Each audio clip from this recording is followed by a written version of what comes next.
People have to have the mindset when they're starting their career of not waiting for somebody to help them start their career. You need to have a mindset of being entrepreneurial almost, in terms of, this is what I want to do, so start that already, get that experience. How do you open the door? Do the opposite of what everyone else is doing. Don't do stuff that's easy, go and do stuff that's hard. You have to build your own brand. You have to make yourself attractive. Talk about the knowledge and what you're learning.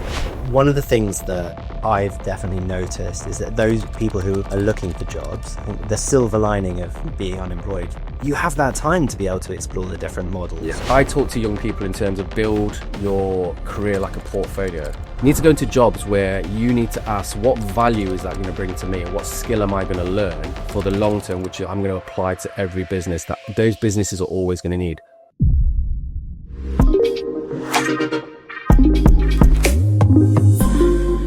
This episode is brought to you by Instant Impact. Instant Impact provides transformative talent solutions to small and mid-sized companies that are making between 30 and 500 hires each year. If your recruitment's giving you a headache and you don't know where to start, then give the team at Instant Impact a call or visit www.instant-impact.com for more information. Hello and welcome to We Need to Talk About AI. I'm your host, Felix Mitchell. Now, early career hiring is down 33% since 2024, according to job site Indeed. Companies are pausing their grad programs, they're cutting their internships, and I really say it's the worst market to look for your first job since the financial crash. Look, I get it. It can feel hard to justify investing in grads and apprentices right now, particularly when it looks like AI can handle that sort of grunt work that we're so used to using to train our early career hires on. But what does it mean for society? What does it mean for our education system, for our businesses?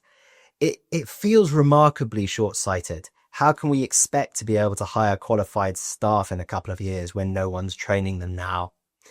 Martin Sandhu is the co-founder of Nuom Mindora. He's helping companies to navigate this shift to AI first operations, both with their tech and how they think about their people, which means that he gets a front row seat to this challenge.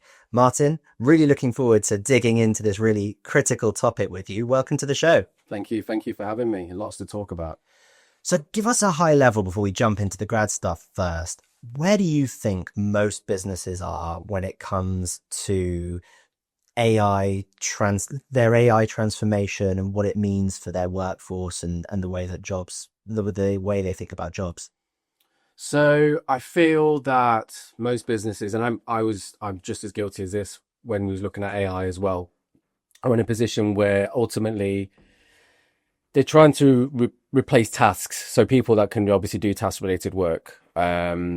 A lot of juniors, obviously, when they come into the business, a lot of the jobs that they will do will be task related. But ultimately, it's not about replacing tasks. I think the real power of AI is the coordination that it can do, the orchestration that it can do, building systems. And ultimately, you still need humans in the loop to be able to do that. So I feel a lot of businesses ultimately shifted in terms of reducing workforce and stopping those graduate roles and those entry roles. But I think there is a realization now that you still need good people to be able to do the work with the machines. And it's a balance that you need. I think ultimately it's, what does that role look like now? Especially what does that entry role look like now? Yeah, I mean, I definitely see that's kind of where the conversation's going at the moment. Is that what's going on in the market? Because as far as I can tell, it's just getting worse and worse for those entry level jobs right now. Is that right? Or I'm actually seeing a shift. So I keep an eye on competitors. I keep an eye on the job market in general. Myself also have just been hiring as well for the first time in 3 years. So I feel it's people who have identified what those roles will look like. Those, I guess, the new types of roles. You know, like I said, a lot of the low end, what you call it, grunt work is now people are building systems to be able to do that, but it still needs humans to oversee it. There is still an element of delivery work that needs to be done at a higher quality. I feel the way I look at it is it's where the restrictions and the value is now. So previously, you know, for example, creating a content plan, content strategy, there have been a lot of work involved in that. Now the machines can help you do that, but you still need insight. You still need industry knowledge. You still need actual human research to be able to give value to that. So it's just the jobs have changed. Ultimately, because more people can do more because of the machines. And so it's learning how to implement them into your workflow and systems. But I am seeing more employment. I'm seeing new roles. They're not as long as, there's a lot of contract roles that I'm seeing. But for me, I'm seeing hopefully green shoots of recovery of new roles.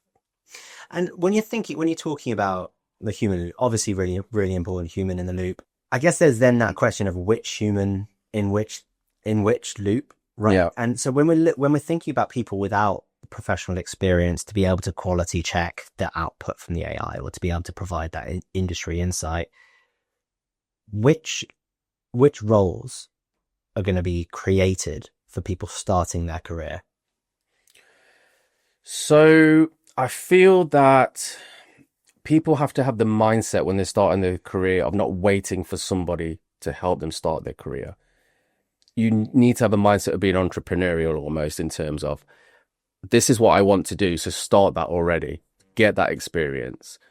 We spoke about before the podcast about how do you open the door? Do the opposite of what everyone else is doing. Don't do stuff that's easy. Go and do stuff that's hard. Go to networking events. Go and go to places where your tribe is who you want to work with and who you want to work with. Go to those, create opportunities, go and speak to people. So those roles, I can't give you the exact roles, but ultimately I can give you what those roles probably need to be to allow you to be more high value to a business. So you need to have an understanding of the technology, not just the one technology, but the different technologies, the offshoots. So how does chat work to Gemini? How does Grok work to Claude? Have an understanding of sales and marketing. Those are the bare minimum sales and marketing that you need to have an understanding, because everybody now builds a personal brand. You have to build your own brand. You have to make yourself attractive. You have to make yourself talk about the knowledge and what you're learning. So the more you do that, the more you expose yourself to people in the market that will have opportunities. And ultimately you're learning as well. You have to continually learn. And that's for all of us. That's for me. I'm doing this 20 years. I'm still learning every day. Over the weekend, I spent part of that weekend playing with a new tool called Claude Bot. Built an AI agent on a Mac Mini. I've got 24/7 AI employee now that runs and does stuff. And that's a new tool that I've learned that will be able to hopefully produce more, be more productive at the business. So you need to look at ultimately where your value is. You need to make yourself more valuable. If you just do tasks all the time, tasks get replaced by the machines. But if you look at how you can use these tools to be able to orchestrate and work around you to make yourself more valuable, that's the key. That's the key ingredient.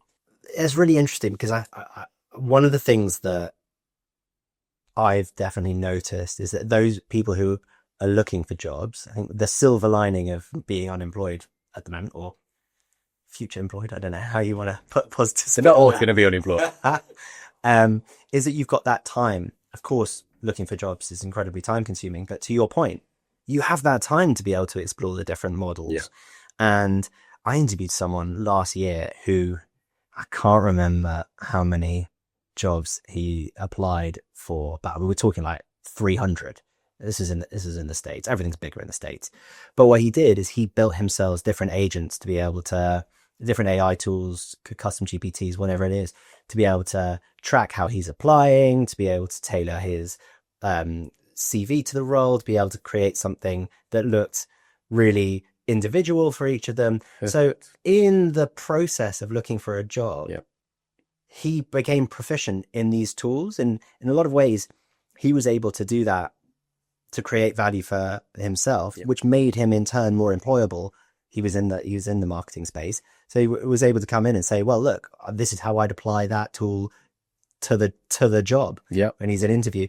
I think that's true whether you're in, coming out of school, university, or you're looking, 10, 15 years experience. Everyone's starting from the same level. It feels like AI could either be this thing that, as most technology seems to have done, creates sort of wider gaps between people, but this feels like it could be something that's a real leveler. I wonder, in the advice that you give young people, Yeah. how do you encourage them to think about what AI means for their careers beyond the fact that things are changing, as we sort of spoken about already? Don't be scared. There's a lot of fear from people who have been in industry for years to obviously sort of younger people. Also, you need to do the hard work. That still needs to be that's still the case. You have to do the hard work. Yes, use the tools, but don't use them to skip corners. That's like the critical thing. I hired a couple of graduates not long ago, or partly hired them. And the one thing they did do is they used AI in a way that cut corners, and they didn't check as well in terms of the output. So, there's a quality issue as well. I feel that, yeah, you've got to look at how it adds value. I mean, the example you gave it made me smile because that's perfect. He's got a problem. The problem is he can't find a job. So he's using the machines to help him, and he's using them to learn and iterate. And this is like when you build products. Your first go is never going to be the right one, right? You need to learn. You need to see what the data is. You need to iterate on that. And then ultimately what he's done is he's built these systems around him. And now he's taking that knowledge and applying it into a business where he's going to add value straight away. So, like I said, you need to learn where the tools that are available, where they add value to what you do. I look at the career now as it's not like a ladder. Like nowadays, you climb the corporate ladder and you may go to another job, but you go into another job for promotion or money. I talk to young people in terms of build your career like a portfolio. We're talking off camera about the investments. That's the way I look at everything, because you build a portfolio of experience. So the example that you gave, he's already got experience. Yes, it's not in industry, but he's got experience of building systems, working with different tools. And as he goes into that industry and he gets that job, now he'll be able to apply industry into that and be able to build those key skills. Maybe he does a side hustle, but you're not going to be on a straight career ladder anymore. You need to go into jobs where you need to ask, what value is that going to bring to me? And what skill am I going to learn for the long term, which I'm going to apply to every business that those businesses are always going to need? Sales and marketing, once again, the key one as well. The ability to think under pressure, the ability to communicate between different entities, groups, employees. Like, those are the transferable skills that you can pick up in industry that apply to any business regardless of the technology. So that's a long spiel about that, but essentially that's kind of the way I look at it, as a portfolio. Well, it'd be really interesting just to unpick. You mentioned like a side hustle, portfolio career, all the rest of it. I think one of the things that AI clearly does is it really removes the barriers to setting up an organization and to how scalable you can make it over what time frame. I went to, this was midway through last year, I went to a LinkedIn, and we did an event with LinkedIn to celebrate the 100th podcast episode. And we had one of their industry analysts come in, and he was saying, look, the biggest explosion in job we've seen is people setting up their own businesses. Where do you see entrepreneurship, specifically looking at people who are starting their career? Where do you see the value? Where do you see the value of that in the coming years? I think it's the future of work. That's the way I always look at it. I did a talk about this in terms of the way I see the job market. And there's a great person called Casey Morris, who's actually one of the board members on Mindora and the companies I run, and he's a future of work specialist. And the way that he sees it is AI will allow us to give us more time. So we apparently will have loads more free time. That's what Elon Musk says as well. So allow us to work on projects which offers good, which will give value, which will allow us to add to our portfolio. And we will swarm from project to project like bees, basically. And ultimately, that's where I see people who are now entrepreneurs setting up their own businesses. That's what they're doing. They're I guess, setting themselves for the future of work. Like I said, it's really hard to do the traditional career ladder. There are obviously apprenticeships, and I've seen some of those as well, which are really useful in where I'm from in Nottingham, which have been really good. But I think more people are now more savvy in terms of their trust. They want to back themselves. They don't want to ultimately they feel probably that they can back themselves, a bit like us, right? We're business owners. We were speaking about this earlier as well. Yeah, I was made redundant at the financial crisis, and at that time I had no kids, I had no commitments, I had a mortgage, but I backed myself, and I thought, if this is the time to do it, I'm young, I'm hungry. I guess that's the other thing, right? Is you're hungry at that age, you want everything. You're hungry and you want to go for it, so you have all the hours in the day to put in. That's the other thing as well, which is a difference. So why not give it a go? Why not try and build something? And I think that's a good thing. That's what I push on the people that I mentor is, if you can get a job, get one, but do the side thing at the same time.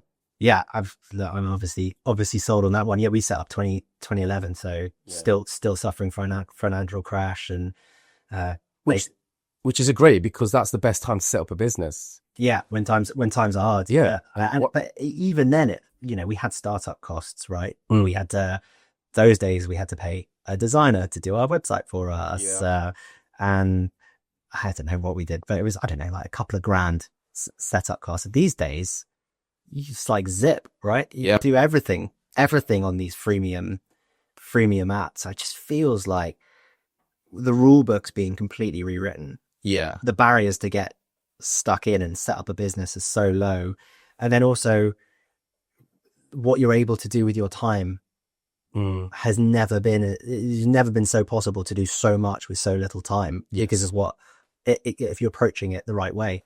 So what an amazing asset being able to set up your own business would be, even just in a job hunt, right? Yeah, I mean, you can just set it up in a couple of hours, can't you?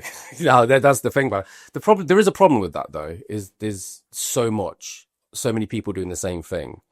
So when my growth in my business came from spotting an opportunity, and that's probably my key skill, is I can spot opportunities.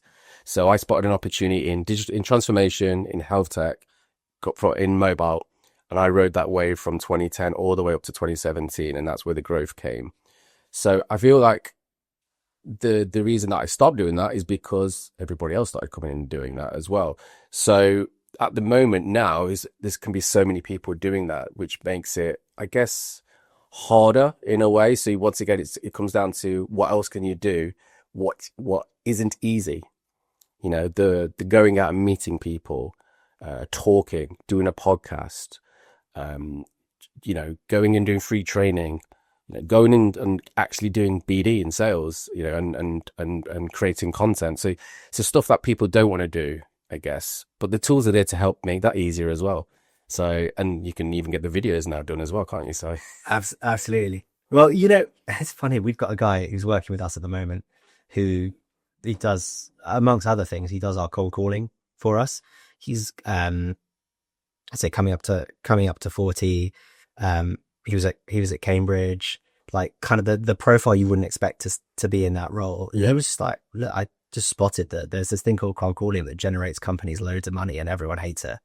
And he was exactly. Like, I don't even like doing it, but I was like, I'm just going to do that all the day, every day, and I'm going to become amazing at it. And he is, like, genuinely, hands down to him, Joel White, absolutely amazing. I haven't seen the cold caller like it before, and that's what he specializes in. And I think, to your point, if you can find something that people don't want to do, yes, and learn to love it, that's absolutely huge. I wonder, one of the things that is challenging, and particularly challenging right now, is that the ability to get any kind of commercial experience at all.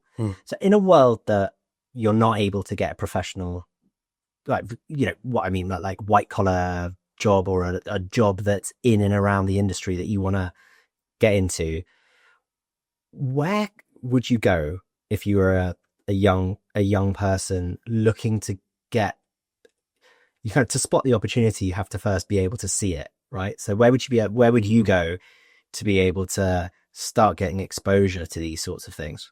That's a good question. So I have thought about this and try and put myself in that position, in those shoes, and it comes back to trying to put yourself in the room with different people from different backgrounds. So going to events, meetups, joining communities, probably doing something you're passionate about as well. And if you're passionate about something, you start to you dive into it, and you'll start to see opportunities. Speak to people. What are you doing? What's your challenges? Just ask them, like, what are you finding difficult? Everyone asks how business is. What's not going right in business?